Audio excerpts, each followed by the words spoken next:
Hello, and welcome to the 0 Hour. It is fight week here, and we're getting ready for Aries Fight Series 7.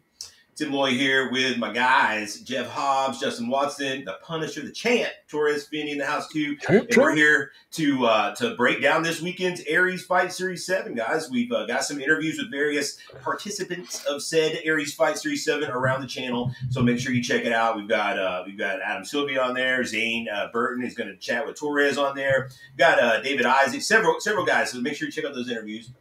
While you're at it, we need you to subscribe and like. Give us a thumbs up. We need to get these subscriptions up, guys. If we can get these subscriptions up where we need, then we can start bringing you live content here on the 0 Hour channel, this is what we all want to do for you. So we got 300 subscribers. So we're doing 300. I know. We got to keep going. We got to grow. That's not bad for the amount of time that we've pump them numbers. Here, but we really need like 3 times that. So, share this stuff. Subscribe to it. Jeff, we've got the Aries Amp starting to take place. We finally signed our first fight for Aries Amp, and that's cool, and we're ready to release it soon. This is one that I know that everybody's going to be excited for. I damn sure am. It's like I'm ready to hit the send button. I'm ready to post it.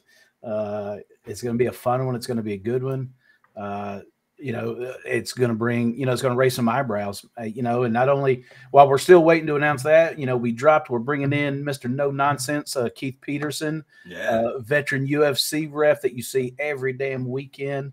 I would say acting a fool on TV, but he's not. He is very calm, cool, and collected. But, we're bringing in high level ref, and, we haven't really announced it yet, but fuck it. You can get mad at me later, Tim. Cody Saftik, man, who we deal with every pro show and helps us with our odds. We just kind of closed that. He's going to come in and get on that commentary table, man. I think, man, that is going to be a huge addition. Wow, it is.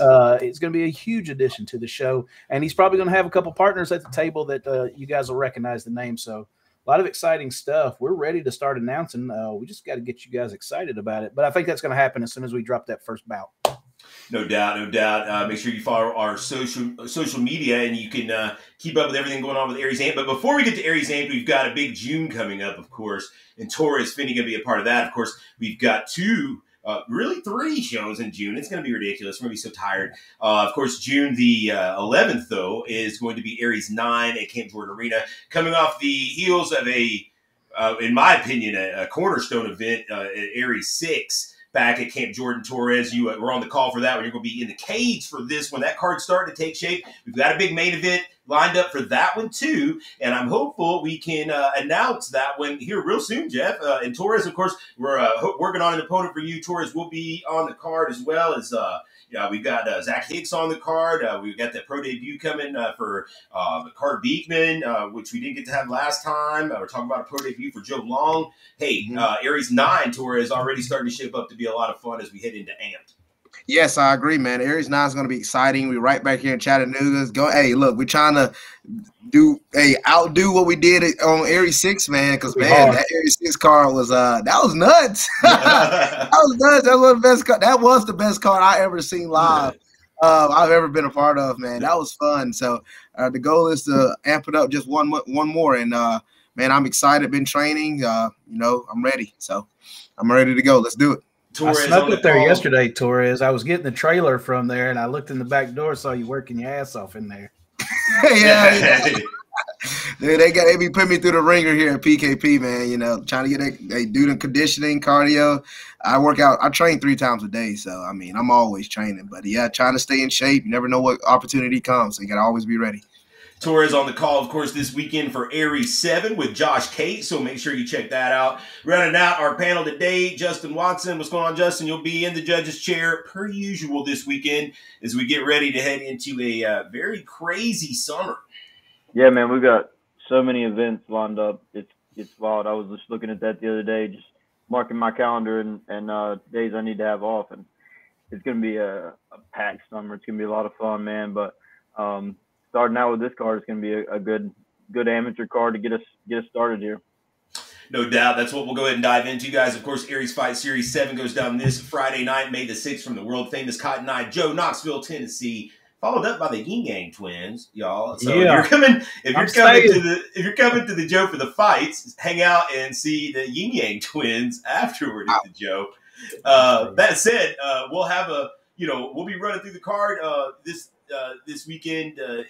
We'll be done by about 9:30, so make sure you get there early, guys, and check out the fights. We'll get through them here. Of course, this one is going to be on combatcast.tv, so you catch the pay-per-view at combatcast.tv. This will be on CombatCast. It'll be an all amateur show. Justin, run us through this lineup. We'll take it the prelims first, and we'll go around the horn and kind of chop it up. All right, to get us started with this first segment, we got some juniors tie action. First up, middleweight, 185 pounds, Dominic Kekrovich, a debut out of Modern Gladiator in Roanoke, Virginia, taking on Mason Dockery, making his debut out of Team NKI in Knoxville, Tennessee. To follow that up, we have super lightweight, 165 pound junior tie fight. Brian Ortiz, 1-0 out of Mushindo Martial Arts in Marietta, Georgia, taking on Lee Brown, making his debut out of Shield Systems in Knoxville, Tennessee.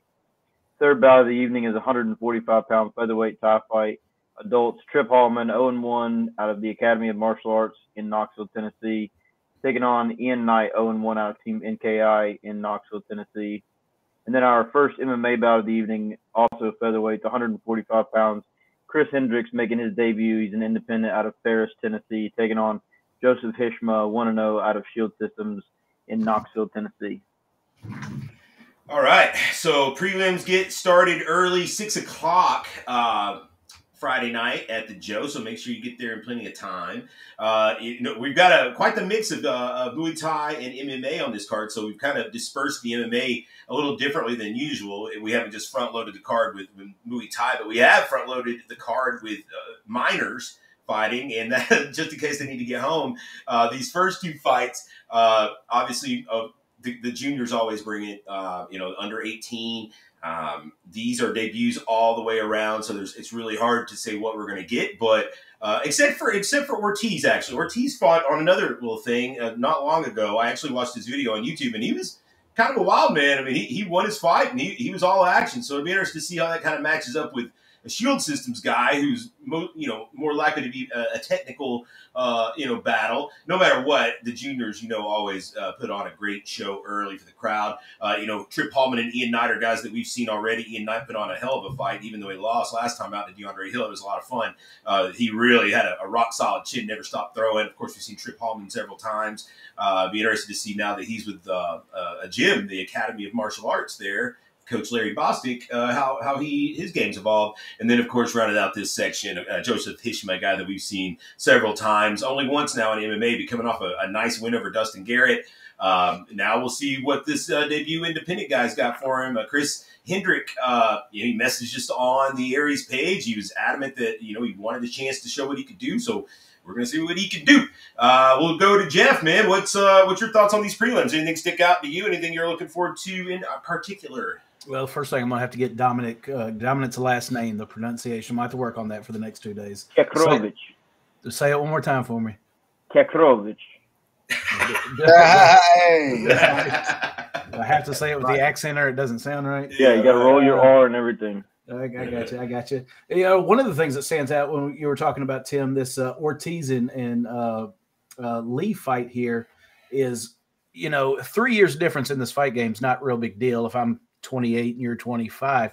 But 14 and 17, man, that's a time, in your life as an adolescent, huge, difference, developmental time. Yeah, in your developmental time, just your growth and your stature and things like that. So the fact that Brian Ortiz at 5'8" at 14 years old going against a 6'3", 17-year-old, I'm excited about this one, man. 6'3". Yeah. 17 years old. 6'3" and 17 years old against a 5'8", 14-year-old. But like you said, Brian Ortiz brings it, man. He's going to come in swinging, so he's going to try to chop that tree down. Excited about that because the youth are always great. Again, you pointed on the Chris Hendrick and Joseph Hishma. Definitely still excited about the Hishma moving to MMA and seeing where he grows there. But with Chris Hendrick being an independent, let's not get it twisted, though. We've heard that Chris Hendrick has been popping his head in other Knoxville gyms to make sure that he's getting work with other fighters that are on this card. Military background too. I should mention, yeah, absolutely. And he, so he has been seeing some sparring and seeing some action with other gyms in the area. So he's not coming in just straight out of the garage. He is out there trying to get some looks and get some helps. But Joseph Hishma, you look at his training partners, Jesus Christ, Alex Rick, Scott Holtzman, Demir, Gina Good, everybody at that gym is an amazing group of talent to try to get him ready.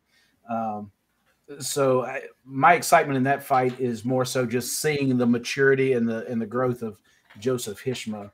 And I think, Tim, if you're not mistaken, should this fight go well, I mean, there's talks of some other big fights for Joseph Hishma, really probably, stepping up that ladder of competition here in the near future. So he's out there trying to test himself. Trip Hallman, for me, always a fan favorite. He brings a nice little crowd, great guy. Things don't always work out for him, but that son of a gun leaves out of the cage with a smile every time. And just ask, when will you have me back? So it's always a pleasure having him on the card. So those are kind of things that stand out to me on this first round. If history shows right, where we open a card with fights that we think are just going to kind of ease us into the night, every damn show, the first half brings the fire, and the rest of the damn show has to catch up with what the first few fights brought us. Torres. Yes, man. Definitely looking at this card, man. There's a lot of different things. Like you say, there's a lot of new faces. Seeing a lot of guys like, Dominic Kurkorovich. Did I say that right? I'm just going to call him Dominic on the commentary. So, yeah. What's up, Dominic? But yeah, these are some big juniors, man. 185, Mason Dockery, some big boys, 5'9", 5'10". And after hearing what you were saying a lot about Brian Ortiz, I'm excited to see him, go debuting against a Shield Systems guy like Lee Brown. A lot of these guys, you're gonna see a lot of striking with these junior Muay Thais, constant activity, constant stand forward.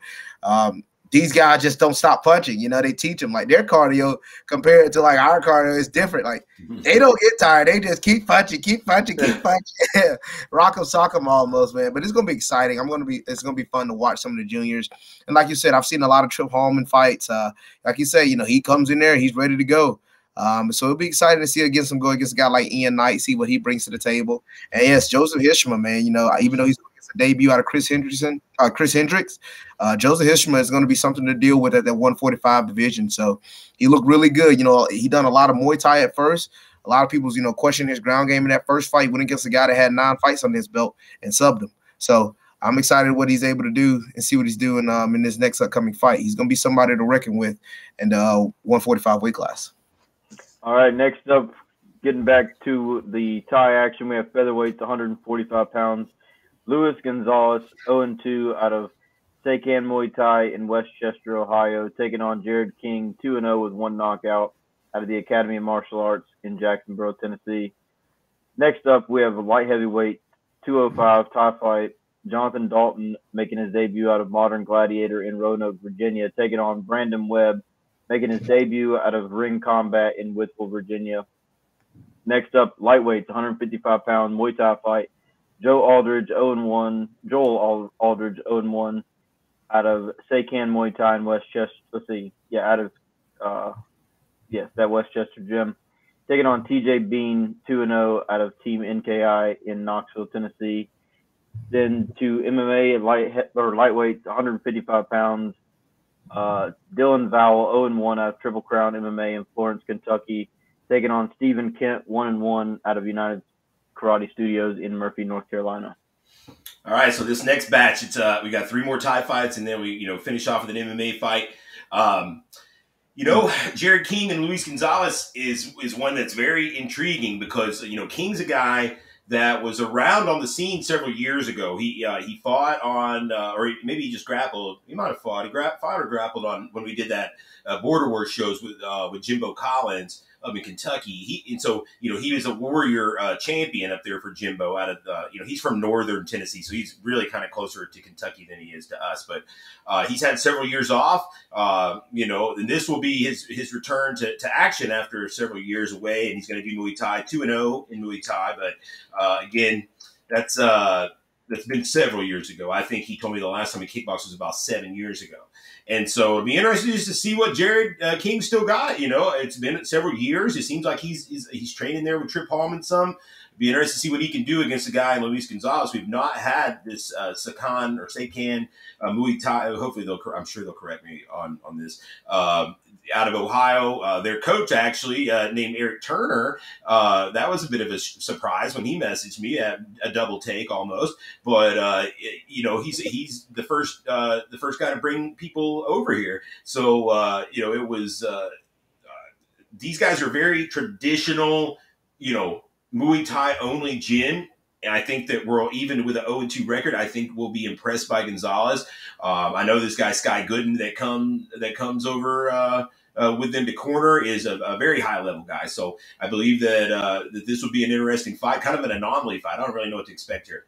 After that, of course, you know, Jonathan Dalton, Brandon Webb. These guys look very different. You know, in the poster, Brandon Webb there with the ring. So he trains with Greg and Kim Ring, Robbie Ring. Looks like a bruiser, man. You know, he's all tatted up and swole and looks like a scary dude. You know, Jonathan Dalton looks less than assuming, I think you would say. However, I've seen Jonathan Dalton fight. He came down here and fought one time, and I remember being very impressed with how tough this dude was. He was insanely tough. He's happy, too. He's a happy. He's always smiling. Yeah, so this one to me has low-key fight of the night sleeper potential. I think for as long as it lasts, I think it will be a lot of fun. And they're big dudes too. And then up next is TJ Bean out of NKI, taking on another guy from Ohio with a Sakan Muay Thai group. And Joel Aldridge. Don't know much about Aldridge. He looks like he's in great shape. And again, coming from that traditional Muay Thai gym, I expect him to be very skilled. TJ Bean, we saw a fight on Aries, I want to say 3 or 4. He won a decision early in the night. Looked good. 2-0 now at this point. And, you know, pretty solid prospect out of NKI. Rounding out this group, Stephen Kent, who just comes off his first win last time we were at the Joe. He got his first win, moved up to 1-1, training out there in Murphy, North Carolina, and with a lot of the guys that are competing, like Corey Farmer, I think, is from out in that area. I don't think he really trained so much with Corey Farmer for this camp, but that's how I feel like he maybe sent me Corey Farmer at some point, like back in the day. Kent has got good striking. Blue belt level BJJ, and then Dylan Vowell. Don't be fooled by this guy's record. 0-1. Dylan Vowell lost to Wes Wilson's brother. I remember that fight. You know, but it was a battle, man. I mean, that guy. Yeah, he lost a split decision, but dude's tough. I mean, 0-1 is, you better be ready for this dude at 0-1 for sure. Torres, I'll let you kick us off this time. Yeah, man. This is when we get into the deeper parts of the card, man. I'm excited for this one. You know, I'm excited to see a guy like Jared King. Has he fought for us? Because I don't remember him too much. No, he's never fought for us. He fought back in the day for Jimbo Collins' promotion, Warrior, which is it was like in the Corbin, Middlesboro area. So like he was in this region scene, but like 5 years ago plus. Okay, yeah, I'm excited to see him go against Luis Gonzalez, you know, getting back on the scene again. And yes, I remember Jonathan Dalton, man, in his MMA fight. He fought a really tough guy at the heavyweight division, and you know, I see he's dropping down to 205. But man, you know, he's tough. He keeps coming. He won't quit. It took the guy to get him out in the second round. I mean, even he took some takedowns. He was taking some nasty ground and pound, but he kept getting back up. Yeah. You know, when he came back in that second round, he came out firing. So he's a guy that's not just going to lay down. You're going to have to really put him away. Same thing with, you know, I'm excited to see what Brandon Webb. I know he's a debut from ring comeback. So we'll get an opportunity to see more of the big guys go at it. 205, big guys, man. Hey, it's going to be some fun, especially Muay Thai.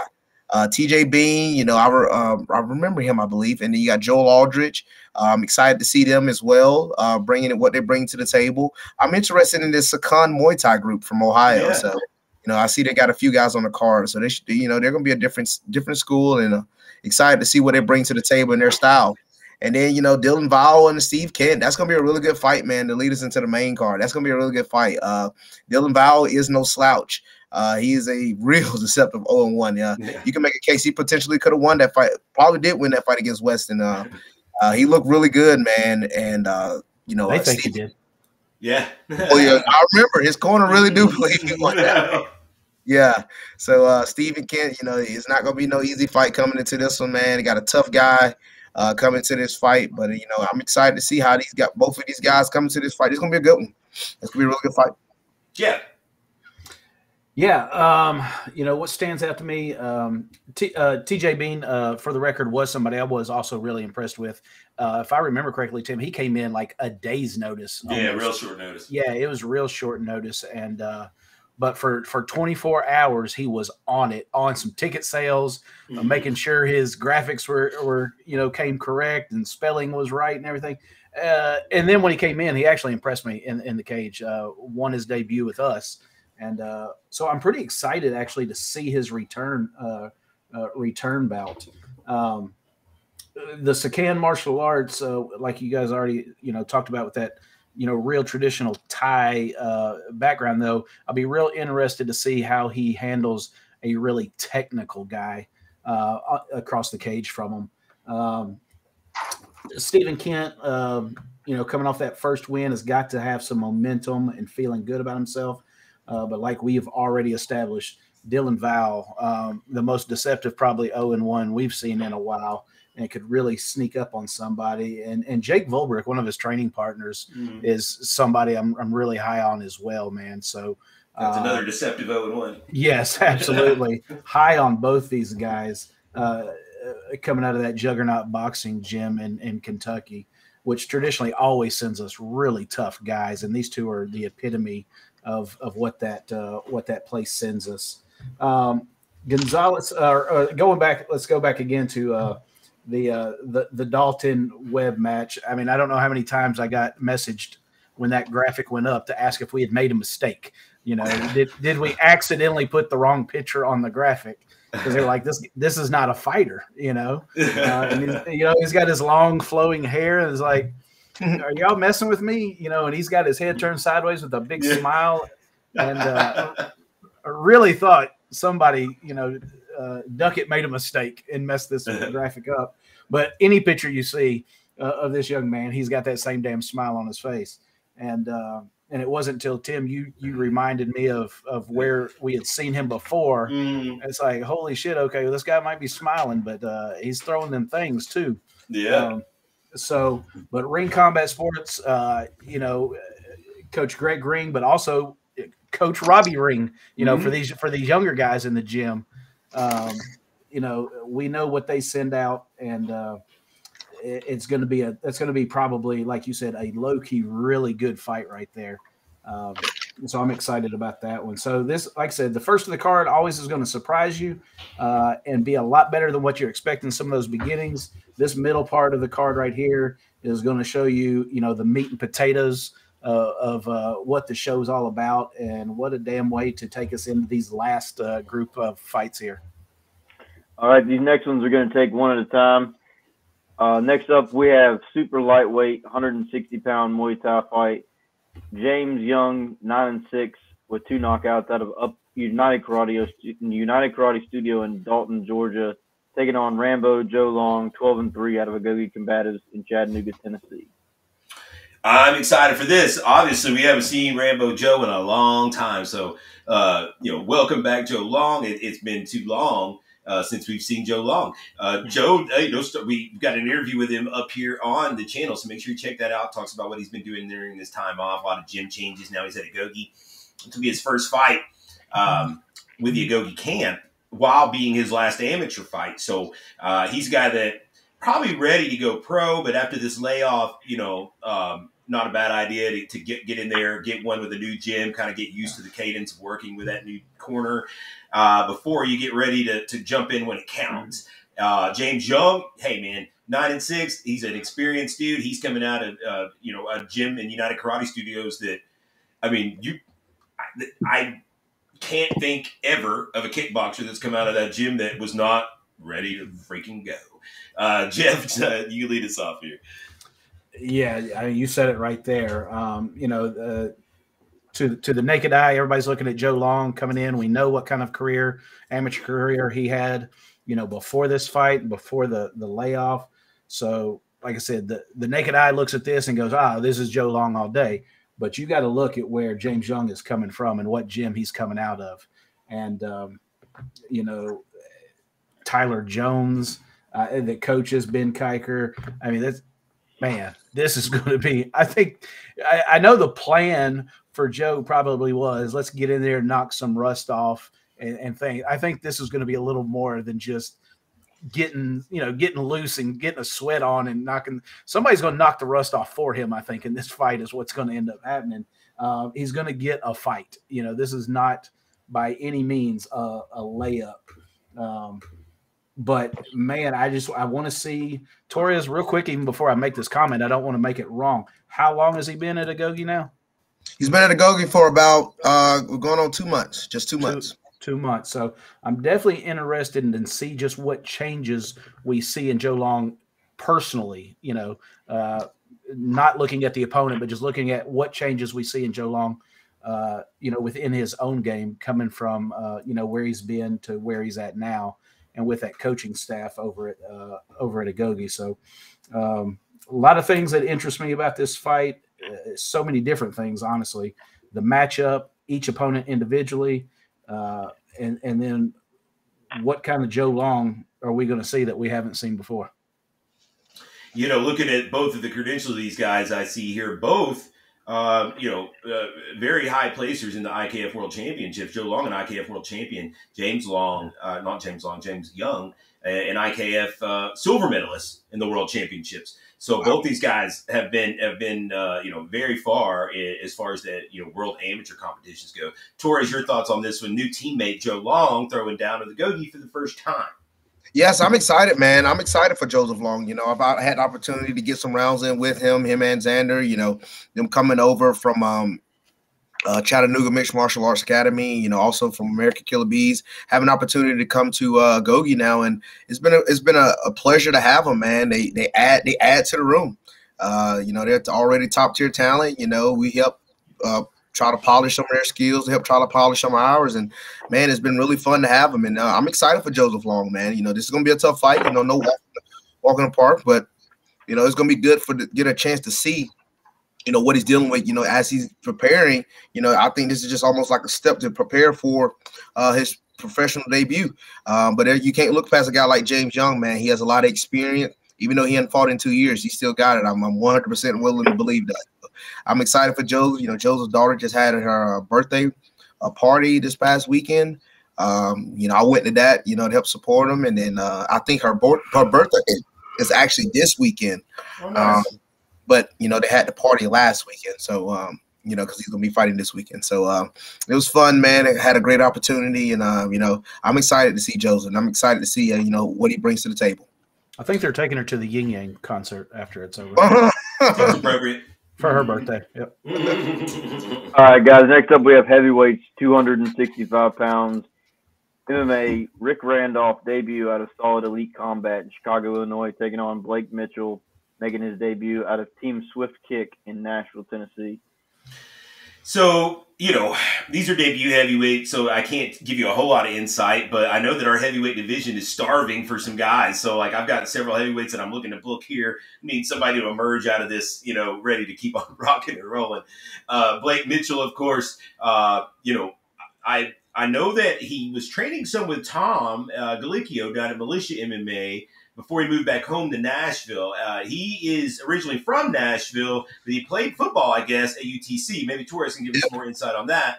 This is his first fight. Now he's training out there with Bernard at Swift Kick in Nashville. Team known for their striking more so than their grappling. Not sure what we're going to see out of Blake besides what I'm sure is to be a big, strong, athletic dude.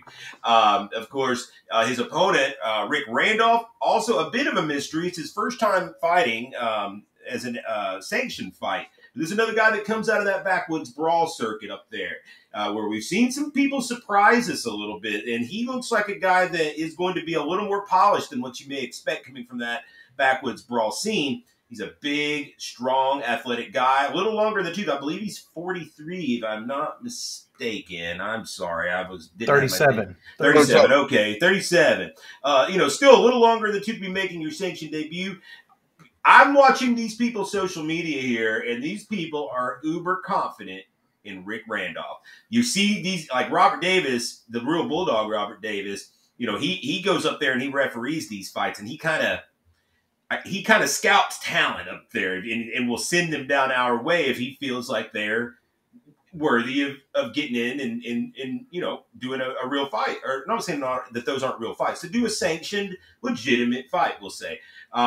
And everybody that I'm seeing on this Rick Randolph thread is like, dude, this guy's not going to know what hit him. They're very confident in Mr. Rick Randolph. I, for one, have elevated this up on the card because I think we will see some fireworks here either way. I don't think we'll go 3 rounds with these big boys, but I think something exciting will surely happen. Torres, I know you love the big guys. I do. I'm excited for this, man. I've had opportunity to text Blake Mitchell a few times. Now, the thing was, Blake Mitchell did come when I was getting ready to head out of my senior year. So I did see him in the spring. But after that, he played. He transferred over from Austin P. He was an all-conference center, big-time center. Instantly came into UTC. He started at Austin P, won a few conference titles, I think, there at Austin P as well. He played really good. Really good center. And, the funny thing is, his teammate, Cole Strange, just got drafted by the Patriots in the first round. So, those guys on the line together. And Blake's tough, man. So it's going to be interesting to see, how he comes out into this fight early because, I'm hearing this stuff about Rick. I don't know too much about Rick. He's a debut. He's older. Probably got some of that strong muscles in him. So I don't see this fight going past 1 round. With the type of power you got in this, man. So it's going to be an explosive battle early on, man. And I'm excited to see what Blake can bring to the table. I see he's training at Swift kickboxing in Nashville. So, hey, let's see what the heavyweight division bring on, man. It's starting to get a little packed in the heavyweight division. So I'm excited to see. Let's go. Jeff, this one should be fun. Of course, Mitchell coming from over your neck of the woods where he played high school football to obviously a fairly high degree of success. Yeah, I don't look forward to the heavyweights because our poor cage panels. That's all I can say. I know. That's all I can say to myself, man. As soon as all that meat gets thrown around, everybody else is watching the fight. I'm watching the cage panels go, no. We try to do as much research as we can on some of these fighters. We've just got a lot of blanks under Rick Randolph right now, just a lot of unknowns. But like you said, let's not discount this backwoods brawl because our own amateur 170 champ, right, has competed. Dustin Bailey. No. That, my friend, is the Rough and Rowdy. That's Rough and Rowdy. Right? Oh shit! They'll kill me. They'll kill me. The backwoods brawl was Carissa Hodge came from that. That's right. And there was another guy though that came from that. I can't recall his name right off the top of my head, but he was impressive. He went all the rounds with Josh Cates' dude, Jacob Adams, and he lost, but I was impressed with him. Right. Oh shit! The Rough and Rowdies will get after me now. Yeah. But you're right about one thing. I do have a lot of knowledge about Swift Kick. Bernard Robinson here in Nashville, just a highly decorated guy in his own right, back in the day.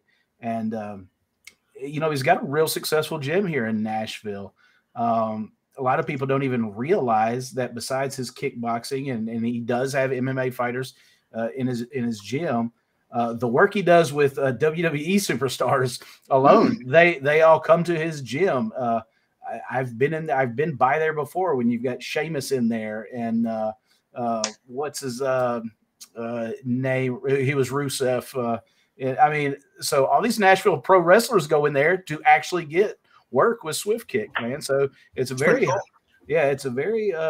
sought after gym here. And I'm just excited, honestly. Swift Kick MMA out of Nashville has not been somebody that traditionally sends us fighters or really offers a lot of their talent up to us. So I'm excited that we've got him on, and maybe as a promotion, we've got the opportunity to show them as a gym, what we can do as a promotion and what kind of show we put on, that hopefully that'll be another gym that we can open up a relationship with and really start opening the doors to more of their fighters coming out here and competing.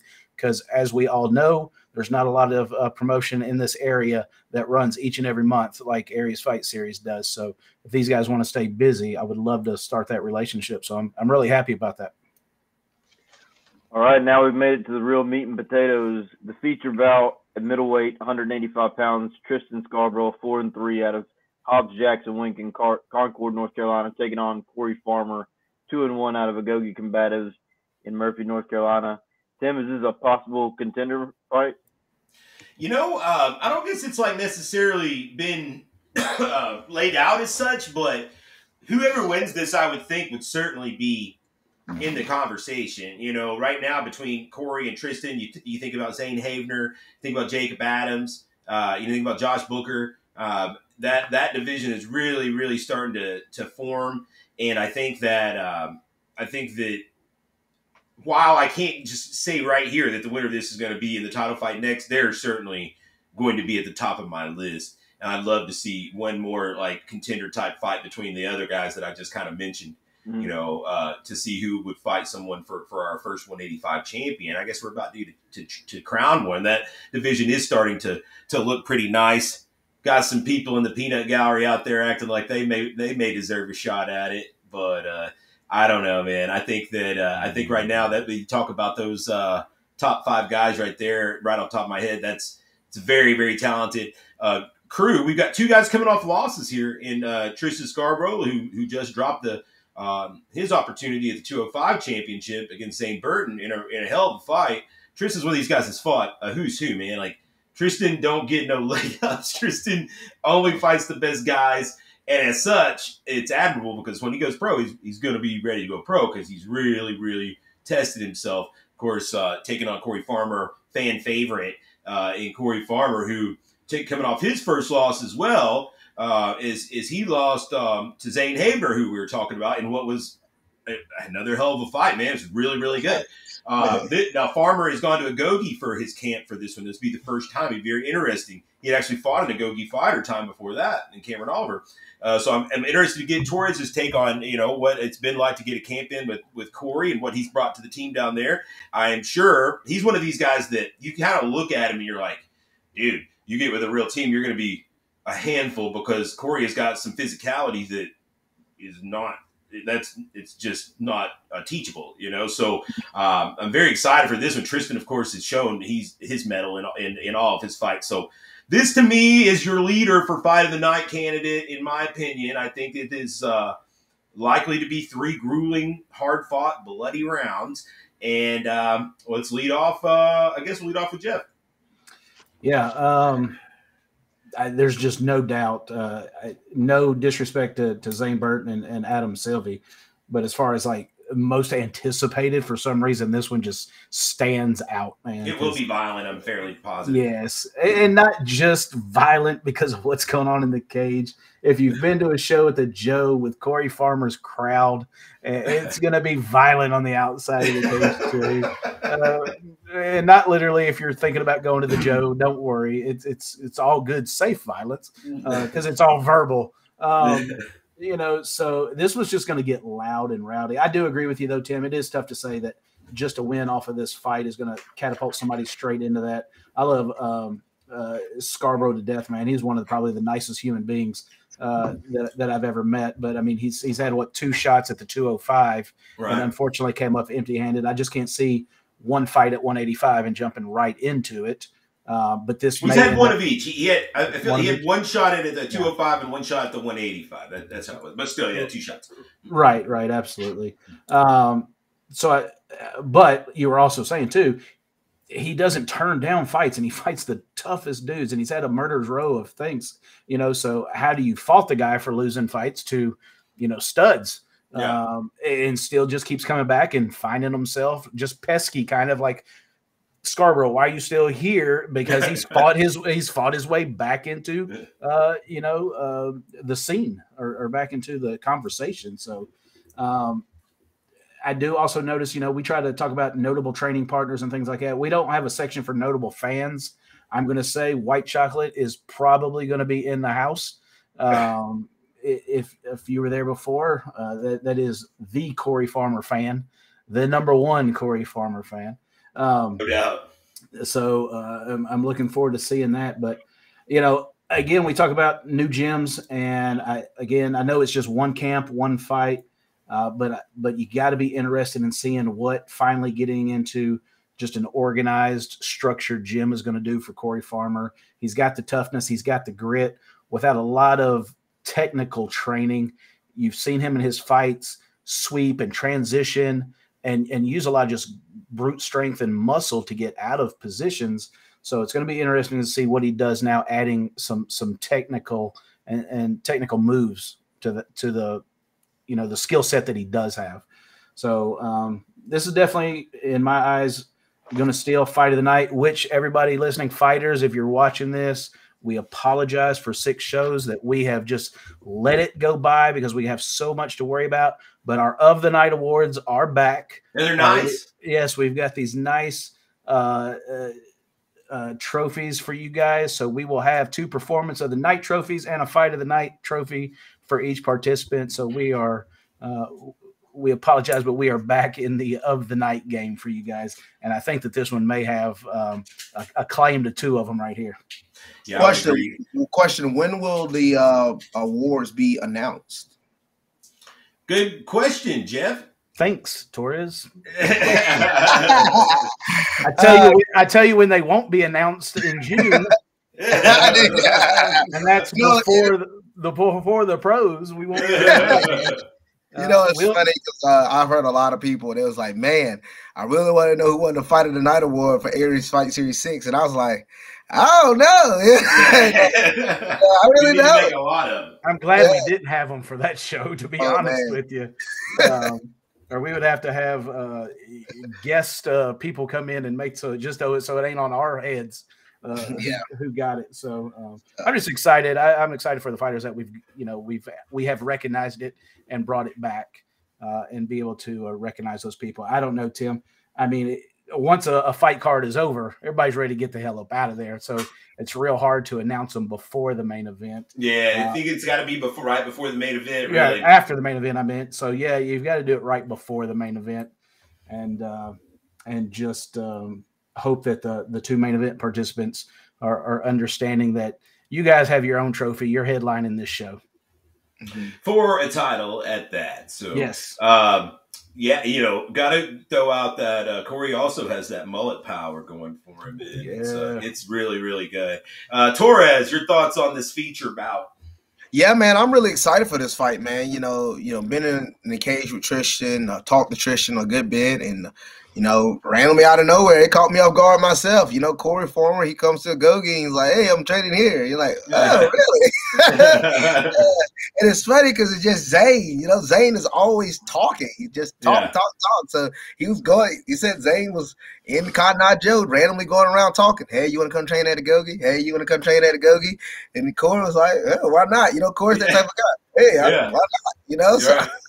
So now we be having all these random people come in. We're like, dude, where you from? Zane told me to come here. Oh, Zane. So, Q told me. Q told me it was okay. Oh, God. Hey, that's another one. That is another one. Oh, man. But, man, yes, I really enjoyed Corey, man. He brings good energy, man. He's good. I mean, for him to wrestle, he really likes the feet. He likes to be on his feet, and he likes to stand up and try to bang with you, man. And he's getting better, man. He's working on a lot of different skills. He didn't do much jiu-jitsu before he got here. Now he's been really focusing a lot more on his jiu-jitsu, trying to actually do things submission-wise, work on finishes and stuff like that. So I'm excited what it brings to the table, and I'm excited to see what Tristan does, because if anybody watched the Zane Haver and Corey Former fight, man, I mean, heck, for that card, that could have been a potential fight of the night. They were back and forth. I think it was a split decision. That was a split decision. Yeah. Another missed trophy. Thanks, Torres. Just keep going. Yes, dude. I mean, that was a great fight, and Zane Haver is no joke, man. So I'm excited to see what Corey Foreman is able to do. And, him and Zane Haver had an incredible fight.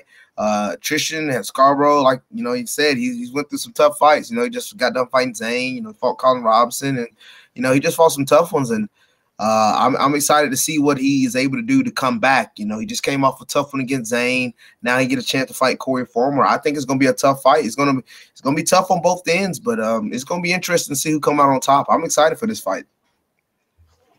All right, next up, our first of 2 title fights. This one for the Tie 160-pound super lightweight title. David Isaacs, 2-0 out of Team NKI in Knoxville, taking on the champion Tyler Jones, 6-0-1 out of United Karate Studios in Dalton, Georgia. Man, this is going to be fun. 5 rounds potentially. 2 undefeated guys going at it. You know, we saw David Isaacs make his Aries debut last time out with a nice, decisive win over an X3 fighter. I thought he showed a lot of good technique, a lot of patience, a lot of technical skills. He'd also gone up to the showcase show and knocked off a hometown guy up there. So he's fought tough dudes. He's a tall, rangy guy, much like Tyler Jones, 6'2" and 6'3", going at it here at 160 pounds. Sorry, and these guys are going to be long, rangy dudes. Somebody's O's going to go. Of course, Isaac's coming out of Team NKI. This will be, the highest that they've appeared on one of our cards so far. So I know they're excited to get that title off the waist of Tyler Jones. It's going to be easier said than done. And Tyler Jones is, we talked about him all the time on here. He's a next generation kind of talent, very young, still already 6-0-1 with his one draw being with Justin Jamar. Otherwise, unblemished record. If you count his junior fights before he turned 18, he's 12-0-1. Of course, training there with his pops, Travis Jones, and then Coach Kiker at United Karate Studios. It's interesting. This is a Muay Thai fight because those guys aren't really Muay Thai fighters. Those guys they're karate guys. They're K1 guys, and he's still murking dudes that are traditional Muay Thai fighters. So this kid is the real deal. David Isaacs, I know, is going to push him, and he's going to be hungry to win that title and keep that undefeated mark on his own record. So, man, I'm really pumped for this one. Torres, lead us off. Real quick, yes, Sam. Yeah, go ahead, Jeff. The rule set, though. Are Yeah. we cool? Lord. Are we good on the rule set? And Everybody knows what the rule set is. elbow pads. pads. Okay. Yeah, there's going to be no question about that. 10-minute delay. Okay. No. Mercy. Yes, we ran into that one big time, man, because we did not know. I mean, everybody had their thoughts on what they thought was going to happen, Kudos to you, Torres, you and your crew for keeping that conversation going on the broadcast for that long. Oh, man, yeah, we were just trying to make it interesting. I ain't never seen nothing like it, but, man, now I was just hoping – what I was really hoping was like, man, I hope nobody just, like, out of nowhere, like, man, I don't want to fight if I don't got these rules and just, like, leave. Oh, I hope that don't happen. So I'm glad the fight was able to go. And luckily, it didn't play a factor in how the fight ended. Oh, it didn't. No, because Tyler Jones finished it the way Tyler Jones would love to finish it, with a spinning back kick. And I'm sure that is something David Isaac is going to be mindful of. I mean, I've seen the multiple fights of Tyler Jones, and I think I've seen 3 of his fights with the spinning back kick, So obviously, and he throws it in every single fight. So obviously, I would think David Isaac could be mindful of that. But man, Tyler Jones is so good and so fast with it. He disguised it really well. I'm excited to see what David Isaac can bring to the table. Team NKI they got a lot of guys on this card. They're gonna be really active the entire time. So we're gonna see what they're gonna bring to the table. But man, 5 rounds, Tyler Jones, man. Hey, for a guy like him, if I had to make a bet on the longevity of the fight, I would have to give it to Tyler Jones. The man does not stop. He consistently keeps going. His cardio is there. He trains with some of the toughest guys, man. So it's going to be a tough fight for David, but definitely no slouch to him. He's definitely stepped up to the table. He's undefeated himself. So he's coming in with a chip on his shoulder. He's going to come in and trying to take that title from Tyler. So I'm excited for this one. Jeff, Tyler known to sometimes be a little bit of a slow starter. Yeah. He's given up the first round a couple times. That may be the best chance for Isaacs to hop on him. Yeah, that's exactly what I was going to start off with is traditionally Tyler Jones is a slow starter. He likes to be methodical and just see where the fight's going to go, play it out in his head and just take his time. But we talked to David Isaacs, and that's one of the things we talked about was, with him being a traditionally slow starter, do you feel that that's going to be your time to just come at him and bring the fight to him and get him out of his comfort zone? So it's going to be, it's going to be interesting. I'm kind of just curious too. Like you said, both these guys are traditional kickboxers. They have, they're fighting Thai guys mainly. So they're forced into a Thai exchange. I wonder if just unconsciously, with both of them being in there, do they just unconsciously turn it into a kickboxing match because it's what they're both used to, and just not even, dipping into the Thai rule set, not on purpose, just because the other guy is giving them that kickboxing look. And so it'll be interesting to see. if this stays the distance and what you would consider more of a kickboxing match, then actually utilizing the rules of Thai. So that's interesting to me. But David Isaacs, you forget how young he is because you're concentrating on how young Tyler Jones is. David's only 24 years old.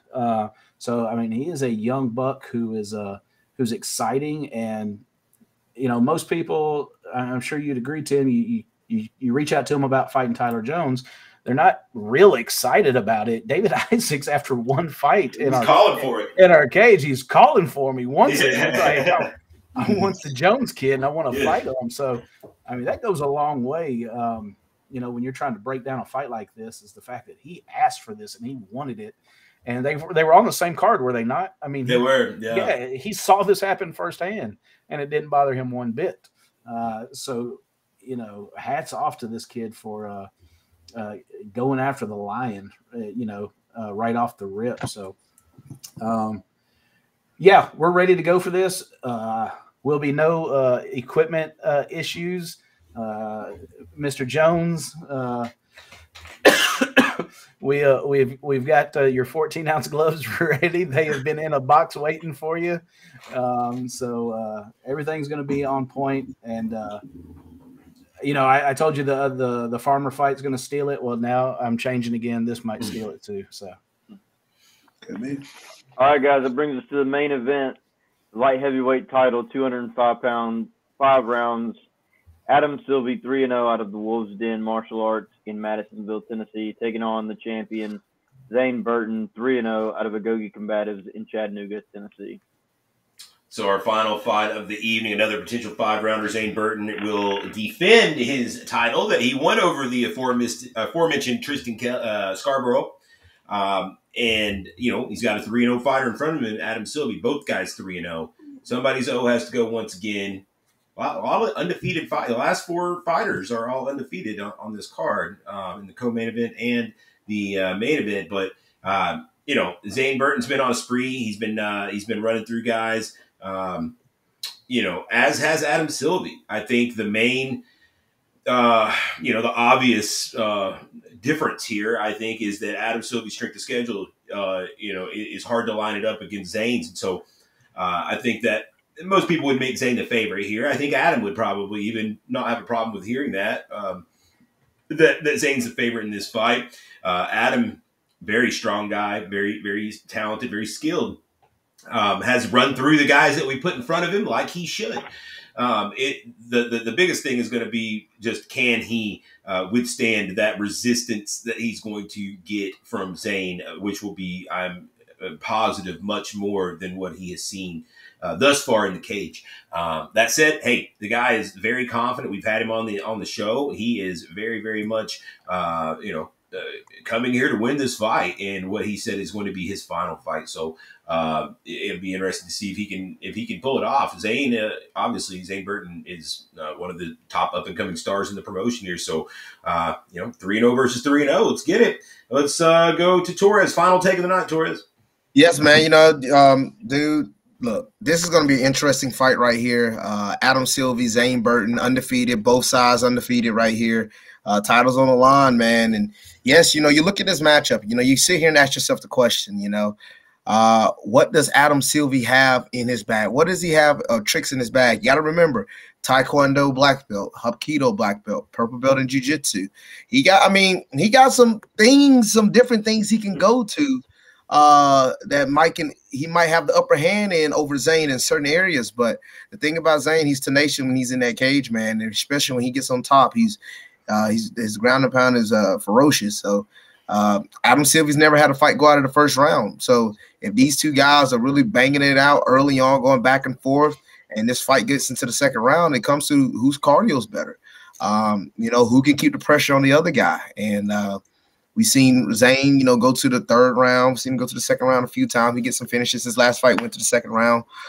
So we'll see. But I'm excited for Adam Sylvie. When a guy, like I said in our interview with Zane, when a guy's on his last leg, he throws everything but the kitchen sink. Heck, he throws well. This is last one. So, you know, he's trying to have that fairy tale story, that Peyton Manning, that Ray Lewis story going out on top with the Holy Grail. So I'm willing to bet Adam Silva is going to have everything. You know, this probably is going to be one of Zane's toughest fight, in the fact that this guy has nothing to lose because it's his last one. He wants to go out on top. So Zane got to be focused. He got to go in there with a correct mindset, and this is going to be a fun fight. Jeff, final take. Yeah, the crowd's going to be hot for this one. The Wolves Den always brings a nice crowd whenever Adam Silva fights, and we know that Zane does as well. They travel to watch this kid perform. So I think the crowd's going to be hot for this last one. You know, yeah, it's important. You know, for Silva, he said win, lose, or draw, this is it, and we know it's important for him to take a shot at this title. But I also think it's important for Adam Silva because he's heard the naysayers talk about the quality of his resume, the strength of his schedule.